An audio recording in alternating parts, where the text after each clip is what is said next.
Hi all, എല്ലാവർക്കും right board ഈ learn പ്लेटफॉर्मലേക്ക് स्वागतम। सर्वनाम पदबंध वाक्य में सर्वनाम का काम करने वाला पदबंध സർവനാം പദബന്ധ് कहलाता है। അതായത് ഒരു സെൻറ്റൻസിൽ സർവനാമിന് വേണ്ടി പ്രയോഗിച്ചിരിക്കുന്ന പദങ്ങളാണ് സർവനാം പദബന്ധ് എന്ന് പറയുന്നത്। ഉദാഹരണം തും മേം സെ കുച്ച് ലോഗ് ബഹുത് അച്ഛാ ഗാത്തെ ഹൈ, അതായത് നിങ്ങളിൽ കുറച്ച് പേർക്ക് വളരെ നന്നായിട്ട് പാടാനറിയാം।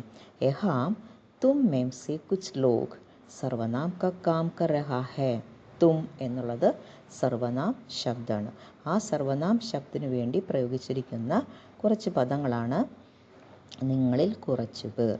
ഓക്കെ, അപ്പോൾ ഇവിടെ സർവനാം പദ് സർവനാമിന് വേണ്ടിയിട്ടാണ് മറ്റ് പദങ്ങൾ പ്രയോഗിച്ചിരിക്കുന്നത്, അതുകൊണ്ടാണ് ഇത് സർവനാം പദബന്ധം എന്ന് നമുക്ക് മനസ്സിലാക്കാൻ സാധിക്കുന്നു।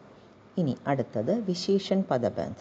वाक्य में संज्ञा या सर्वनाम की विशेषता बताने वाला पदबंध വിശേഷൺ പദബന്ധ്। അതായത് ഒരു സെൻറ്റൻസിൽ സംജ്ഞയ്ക്കോ സർവനാമിൻ്റെയോ അല്ലെങ്കിൽ സംജ്ഞയുടെയോ സർവനാമിൻ്റെയോ വിശേഷതകളെ പ്രതിപാദിച്ച് കൊടുക്കുന്ന പദങ്ങളാണ് വിശേഷൺ പദബന്ധ്। അത് സംജ്ഞയ്ക്കാകാം, സർവനാമിന് വേണ്ടി പ്രയോഗിച്ചിരിക്കുന്നതാകാം। ഉദാഹരണം യഹ് നീലേ രംഗ് കി കമീസ് മേരി ഹേ, ഇത് ഈ ബ്ലൂ നിറത്തിലുള്ള അല്ലെങ്കിൽ നീല നിറത്തിലുള്ള കമ്മീസ് എൻ്റേതാണ്। അപ്പോൾ ഇവിടെ നീലേ രംഗ് കി, അതായത് നീല നിറത്തിലുള്ള എന്ന പദമാണ് വിശേഷൺ।